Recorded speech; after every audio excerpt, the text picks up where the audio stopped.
What I'm going to do now is just introduce you briefly to the McGrath Institute for Church Life.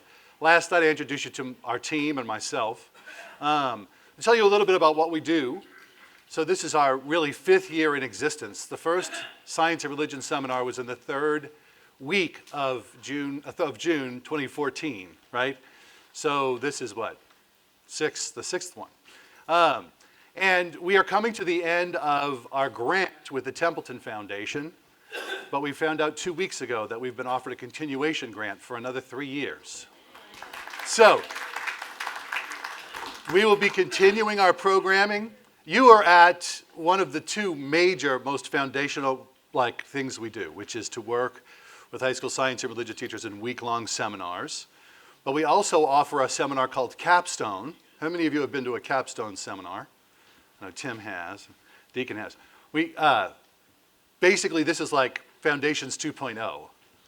And it's an opportunity for you to bring an administrator with you so that there can be not only more learning about faith and science, but some strategizing about how to bring faith and science into an integration, a dynamic integration and dialogue across the curriculum of your school. Right? We also offer, it was in the grant that we're ending now, 2 a year, although we ended up stretching it much longer than that with others. Now we have 4 a year, Institute Days. Institute Days are events where we work with schools who have come and their dioceses, their general area, their feeder schools, other high schools in their area, to hold a day-long event in their locale for science and religion teachers and any other faculty that want to come. In many cases, the school that hosts it will have their entire faculty there.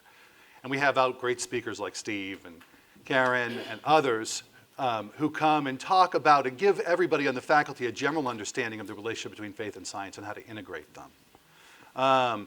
So that they can rely on those who come to our event for more information, for other resources, right? I mentioned we just got our teacher resource sharing website up. We'll be making a blast later this summer once we've worked out all the kinks to all of the schools who have attended since 2014.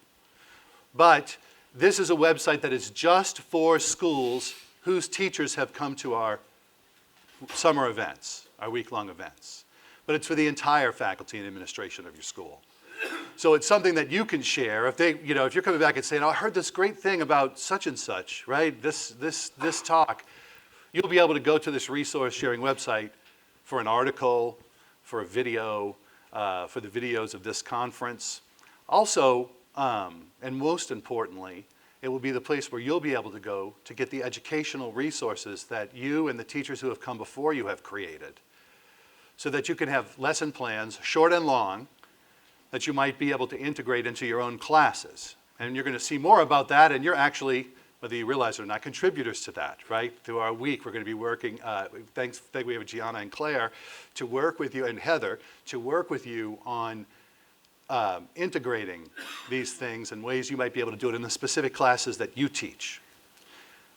So that's our program. Finally, one of the things that happened before I ended up at Notre Dame when I was a professor in New Orleans, right, and an outside collaborator with the initiative, was a sabbatical for me to create a second edition of my textbook, Faith, Science, and Reason. Just as we were at lunch, I got an email saying that the 2nd and 3rd chapter are now ready for printing, and I've got to actually go through them and vet them, right?